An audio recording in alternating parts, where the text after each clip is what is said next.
18살 때 선거를 하잖아요. 다 유권자가 되잖아요. 예, 맞습니다. 예, 그런데 이제 우리가 아무 준비 없이 그냥 교과서에서 선거 제도만 배우고 등록을 투표를 했는데 그 선거를 어떻게 하는 게 바람직한 유권자인가, 선거 제도는 어떤 건가, 이런 것들을 사실 학교에서 제대로 배워서 투표를 하게 된다면 훨씬 더 현명한 유권자로서 권리 행사를 할 수 있다. 그래서 학교에서 교육으로를 이걸 가르쳐 주는 게 필요하다, 이런 문제식이 있었어요. 사실 그럼 지방선거 있을 때. 예, 사실 그럼 그때는 선거법에서의 선거 연령 인하를 염두에 뒀다기보다는 그래도 고등학생들이 선거에 관한 교육을 할 필요가 있다라고 판단하셔서 이런 교육들을 하셨던 거네요. 아니, 그러니까 고등학생뿐 아니라 실제로 중학교 학생도 같이 포함해서 했어요. 그러니까 누구나 다 12년 동안 유권자 교육을 많이 받으면 받을수록 졸업해서 유권자가 됐을 때 투표하는데 현명한 투표자가 될 수 있다는 이런 교육이 필요한 거죠. 그 모의선거 제도, 그러니까 모의선거 교육은 어떻게 진행이 되나요? 구체적인 내용을 조금 말씀해 주시면 좋을 것 같습니다. 모의선거를 저희가 함께 사실은 전국에서 최초이기도 하고 어떻게 보면 우리나라 교육 역사상 최초로 한 거거든요. 저희가 이제 이런 모의선거 교육을 학교에서 하면 좋겠다, 이런 생각을 가지고 전국의 학교에 계신 선생님들한테 신청을 받았어요. 모의선거 교육을 하자. 그랬더니 전국에서 한 17개의 중학교 고등학교 선생님들이 신청을 해주셨어요. 그래서 저희가 이제 모의선거를 하기 위해서 필요한 선생님들이 사실 교육을 하려면 단순히 수업만 하는 것 같지만 사전에 굉장히 많은 준비를 하시거든요. 특히 모의선거 같은 경우는 실제 선거하고 똑같은, 가능하면 가장 똑같은 방식으로 애들이 경험을 할 수 있도록 해야 되기 때문에 준비하는 게 많아요. 저희 지금까지 교육공동체에서 그런 모의선거 교육을 하기 위해서 필요한 수업 교육 과정안도 샘플을 만들고, 그다음에 예를 들면 선생님들끼리 이제 어떻게 수업할 것인가는 다 선생님들마다 다 다르거든요. 똑같은 주제라고 하더라도. 그래서 그런 수업의 방법이나 수업 교육 과정 안이나 이런 걸 서로 공유하고 소통할 수 있는 그런 플랫폼도 만들고, 그다음에 이제 실제 선거와 같은 기표대나 투표 용구를 애들이 써보는 것도 되게 중요해요. 그래서 그런 것들을 준비해서 선생님들이 수업할 수 있도록 제공하고 이런 역할들을 했고요. 그리고 결국 이게 사실 모의선거가 결과를 투표가 끝나는 날, 투표 날, 지금 6시로 되어 있는데 끝나고 난 다음에 결과를 밝혀야 돼요. 선거법에 의하면. 그런 각 학교에서 했던 투표 결과를 수합을 해서 결과 전체를 이제 정부로 발표하는 역할도 하고, 이런 역할들을 했어요. 그 모의선거와 관련돼서 17개 중학교, 고등학교에서 그러한 교육들이 진행이 됐는데 실제로 그 효과가 상당했다라는 평가들이 있었습니다. 효과가 어떻게 확인이 되셨나요? 굉장히 선생님들이 그걸 하신 선생님들은 저희들이 끝나고 이제 평가하는 자리에서 있었어요. 너무 놀라운 아이들의 변화가 있었다. 예를 들면 이제 옛날에는 아이들이 보통 선거날은 그냥 달력에 빨간 날, 노는 날, 나하고 상관없는 날, 집에 선거 공보문이 와도 전혀 관심이 없었는데 이제 지나가면서 선거 공보물 이렇게 우편함에 있으면 그것도 관심을 가지고 보게 되고, 선거표가 붙어 있는 것도 이제 관심을 가지고 보게 되고, 집에서 엄마나 아빠하고도 선거에 대해서 이야기를 나누고 토론을 하게 되고, 뭐 이런 변화들이, 굉장히 많은 변화들이 생겼고, 아이들이 이제 실제 투표권은 없었지만 자기도 막 선거 실제 출마한 후보들을 대상으로 투표를 하는 거잖아요, 아이들이.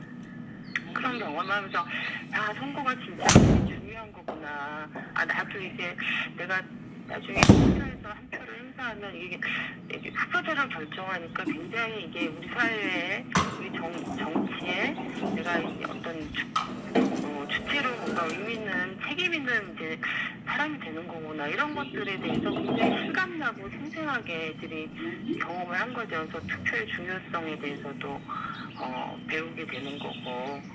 이런 변화들이 있었죠. 이걸 하고 나니까 선거에 대해서만 아이들이 뭔가 학습을 한 게 아니고 내 투표권이 되게 중요하다는 게 예를 들면 요새는 학교에서 학생회장 선거도 다 하잖아요.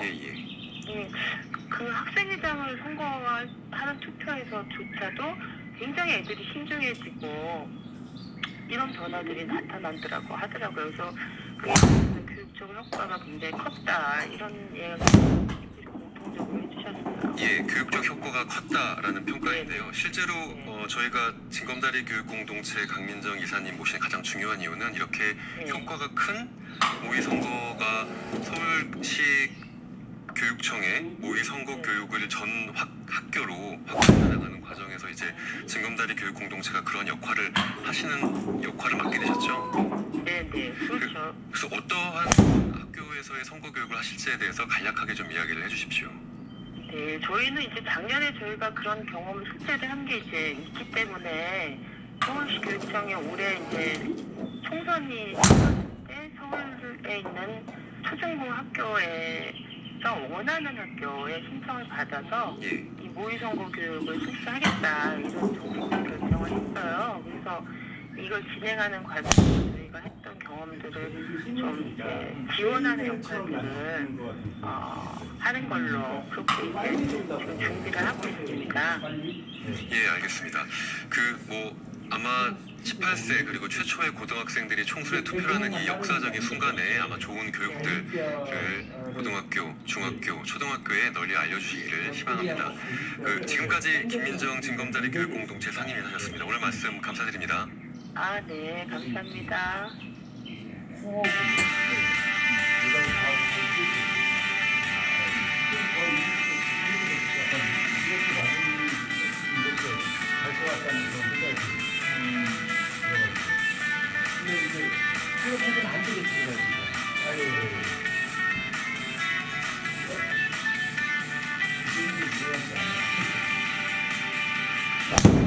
선거법 개정안과 공수처 설치법 등의 통과 과정에서 여야 간 발생한 패스트트랙 충돌 사태를 수사한 검찰이 여야 국회의원과 당직자 총 37명을 기소했습니다. 후폭풍이 큽니다. 여야 전 의원과 자세히 얘기 나눠보겠습니다. 최민희 더불어민주당 전 의원 나오셨고요. 안녕하세요. 어글 시스터즈 최민희입니다. 김용남 자유한국당 전 의원도 나오셨습니다. 예, 김용남입니다. 원래 금요일은 김용우 의원께서 나오셔서 말씀을 전해주시는 날인데 오늘 개인 사정이 생겨서 나오지. 역시 오늘 또 대타였군요. 대타 스페셜이라고 표현을 좀 써달라고 말씀해 주셨는데 대타라기보다는 사실 이 쟁점은 조금 더 여야의 입장을 같이 들어보는 게 더 좋을 것 같다는 생각도 해봅니다. 먼저 당연히 어저께 발표했던 검찰의 기소 결과에 대해서 말씀을 좀 들어봐야 될 것 같습니다. 한국당 쪽 27명 그리고 민주당이 10명, 한국당 쪽에서는 특히 황교안 대표와 나경원 전 원내대표가 기소가 됐다는 것이 조금 많이 보도가 되었는데 어떤 입장이십니까? 글쎄요, 기소된 분들 중에는 특히 이제 한국당 의원들은 대부분 이제 국회법 위반으로 기소가 됐거든요. 그러니까 회의방해죄. 근데 그거는 500만 원 이상을 선고받으면 피선거권이 박탈이 되죠. 그래서 같은 기소가 됐다고 하더라도 민주당 쪽 의원들하고 한국당 쪽 의원들하고 좀 틀립니다. 한국당 쪽 의원들이 훨씬 어떻게 보면 위험한 처지에 놓이게 됐는데 저는 이거는 감내해야 된다라고 봅니다. 왜냐하면 야당 입장에서는 패스트트랙에 상정되는 법안 내용들이 특히 위헌의 소지가 많거나 아니면 내용적으로 문제가 많았기 때문에 그걸 수수방관할 수는 없잖아요. 당연히 막아야 되는 입장이고 그러다 보니까 현실적인 국회법 위반 소지가 있었는데 이거는 그 행위에 대한 정당성을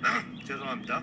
법원에 가서 따져야 될 문제지 어쩌겠어요. 이제 법원 가서 그럴 수밖에 없었던 상황을 설명을 하고 정당성을 설명을 해야죠. 검찰의 기소도 그 자체로는 이해할 수밖에 없다라고 생각을 합니다. 다만 당대표, 원내대표, 직전 원내대표까지 기소가 돼서 정치적인 타격은 좀 더 크다고 볼 수 있지만 야당의 숙명인데 어떡하겠어요.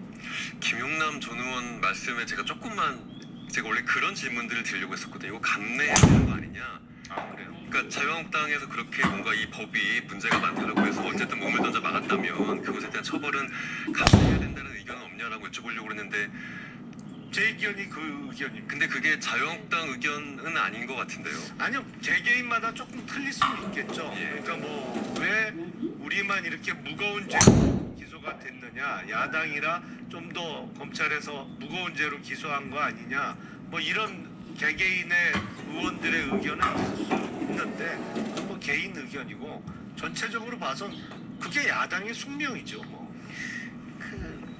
버스 떠나고 아무리 손 흔들고 버스 떠났다고 푸념해봐야 소용없다. 우선 이 말씀 먼저 드립니다. 그리고 네. 국회법 위반했으니까 국회법 위반으로 기소되고요. 위험한 행동을 했으니까 그 위험한 행동에 대한 책임지셔야 하고, 제가 늘 말씀드렸잖아요. 저희가 80년대 군부 독재에 저항할 때 우리는 정의로운 행동으로 저항을 했지만 그게 현행법, 직시법 위반이었기 때문에 다 감옥 갔다 왔다. 원래 그런 거다. 그러니까 감내 안 하면 어떡할 건데요. 그러니까 저는 좀 이해가 안 가고, 우선 자유한국당 쪽 기소된 국회의원 숫자가 너무 적습니다. 너무 봐주기 했고요. 그다음에 민주당 쪽은 4명인데 그분들이 전부 검찰개혁, 공수처법 등에 앞장서온 분이에요. 그러니까 검찰의 이건 보복적 구색 맞추기 기소다, 이렇게 볼 수밖에 없고요. 그다음에 황교안 대표 기소에 대해서 저는 2가지로 봅니다. 우선 그동안의 검찰이 이 패스트트랙 위반한 자유한국당에 대하여 너무 봐준다, 늑장 수사한다 등등의 비난을 받았습니다. 그래서 첫 번째는 그 비난을 해소시키기 위한 거였다고 저는 생각해요. 왜냐하면 대표가 기소됐기 때문에. 근데 이게 되게 웃기는 겁니다. 황 대표는 기소 안 됐어야 돼요. 왜냐하면 그 위험한 행동들, 폭력행위가 벌어질 때 상을 당하셨든가 그래갖고 현장에 이렇게 직접 계실 수가 없는 상황이었거든요. 그리고 또 하나는 공수처법을 못 막은 데 대한 검찰식, 이게 응징이 아닌가 이렇게 생각합니다. 네, 알겠습니다. 아니 기소를 해도 잘못됐다 그러고 그러니까 이게 약간 지금 두 분이 말씀을 전 자유한국당 의원이 나오서 감내해야 될 일이다 라고 나오시고, 황교안 대표는 사실 이게 기소를 하면 안 되는 사람이었는데 아니, 사실 기소가 된 것 같아서 이거는 조금 너무 정치적 행위가 아닌가 검찰에, 이렇게 생각을 합니다. 물론 검찰에 대한 신뢰가 없습니다. 저는 그렇기 때문에 이런 얘기를 하는 겁니다. 그리고 황교안 대표의 경우 상당하셨어요. 그때 그 시간에. 그리고 그 현장에서 지휘를 할 수가 없는 처지였습니다.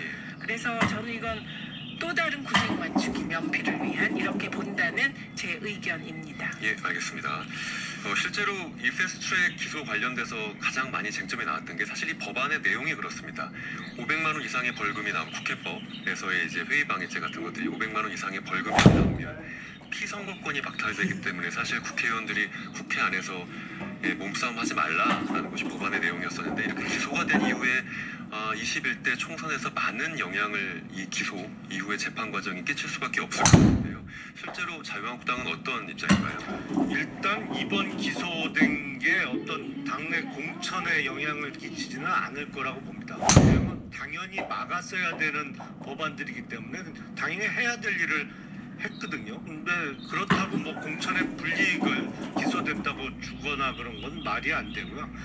이게 이제 항소심 재판 결과가 나올 때까지는 적어도 1년 이상은 걸릴 것이거든요. 그리고서 기소가 조금 됐으니까. 뒤로 서봐. 뭐 대법원 3심이야 지금 계속 양형에 대해서는 판단을 안 하니까 토 쪽이 항소심 맞잖아. 끝나기 전까지 토우라니까 저는 여기 넥 어떤 쪽에 예상을 맞고 있잖아. 해보냐면 앞으로 1년 넘어야 이제 항소심 재판 결과가 나올 때인데, 그때까지 이번에 소위 패스트트랙을 통해서 국회 본회의 통과를 하고, 뭐 공수처법 같은 경우에는 금년 7월부터 시행이 됩니다만 항소심 결과 나오기 전까지 요번에 통과됐던 법으로 인한 폐해들이 드러나기 시작할 거예요. 이제 곧 뭐 형사소송법 개정안도 통과를 시킨다고 합니다만 이거 법안 내용이 사실은 엉망이거든요. 그래서 이거가 얼마나 잘못된 법률들이었는지, 그리고 이거로 인한 폐해가 얼마나 큰지가 이제 실예가 드러나면 그런 것이 이 패스트트랙 통과 과정에서의 국회법 위반으로 기소된 의원들의 재판 결과에 영향을 끼칠 거다. 이거는 뭐 의원직 상실될 만한 사안은 전혀 아니다라고 생각을 합니다. 그 부분에 있어서 이렇게 반론이 좀 가능할 것 같은데, 물론 최민희 의원께서도 반론을 해주시겠지만 제 입장에선 지금 기소가 돼서 재판을 받는 사람들이 공천에 아무런 영향을 받지 않을 것이다. 근데 그건 좀 공당으로서 무책임하지 않나요? 왜냐하면 그 사람이 의원직 상실할 가능성이 있는 건데, 아무리 해도. 아니, 그런 앞서 말씀드린 대로 요건 내용은 어떤 뭐 뇌물을 받거나 불법적인 정치 자금을 수수한 뭐 개인 비리하고 전혀 상관없는 것이거든요. 맞습니다. 그럼에도 불구하고 국회법은 피선거급 막탈을 중요한 벌칙으로 아니, 두고 있기 때문에. 오히려 사실은 요번에 기소된 명단에서 빠진 자유한국당 소속 의원들이 부끄러워해야 돼요. 자기 할 일을 제대로 안 했다는 얘기거든요, 이거는. 그러니까 이건 당연히 막아야 되는 게 당연한 거예요. 그건 정당한 거예요. 근데 지금 그 감대 불법일 수는 있지만 정당한 행위이기 때문에 해야 된다. 예. 그러니까 지금 재판부가 이렇게 평가할 거다 그런 얘기는 하기가 어렵습니다. 예, 그리고 많은 이제 호사가들이 이런 말을 하죠. 민주당이 총선에서 압승하면 자유한국당 패스트 위반 의원들이 좀 더 어려워질 거다. 자유한국당이 뭐 이기면 뭐 좀 쉬워질 거지 그런 말씀인데. 아니 그 얘기가 아니고. 아니 그러니까 정치 결과다. 결과가 이후에 여러 가지 상황에 따라 과거의 범죄 행위에 대한 그 법원의 양형이 달라질 거라고 하는데 저는 그 폭이 크지 않아야 그건 제대로 된 사법부라고 생각을 합니다. 그러니까 그런 미래 얘기는 할 필요가 없다는 거고, 다만 한 가지 말씀드리고 싶은 건 제가 이명박 대통령을 별로 좋아하지 않는데 MB식으로 얘기하면 개별적으로 당이 너의 정치적 범죄 행위를 책임져 주겠다 백날 얘기해봐야 책임지는 정당 없습니다. 책임지는 게 불가능해요. 그래서 기소당한 의원들 앞으로 정말 혹독한 과정을 거칠 거다. 그게 꼭 공천에 영향을 준다 안 준다가 아니라, 만약에 공천을 받았다고 칩시다. 선거 과정에서 상대 후보가 가만히 있겠습니까? 이런저런 유무형의 불이익에다가 재판 받아보면 정말 피눈물이 나거든요. 특히 이런 성격의 재판들은 한편으로 억울한 것 같기도 하고, 그런데 실정법 위반한 건 확실하고 제가 당해봐서 압니다. 아니 뭐 받아보셨으니까 뭐. 네, 그 피눈물 나는 과정을 그래서 미리 동병상련하면서, 그러나 자기의 대의를 위하여 저는 동의하지 않는 자유한국당식의 잘못된 대의를 위해 못 바쳤으면 책임져야 하는데 중요한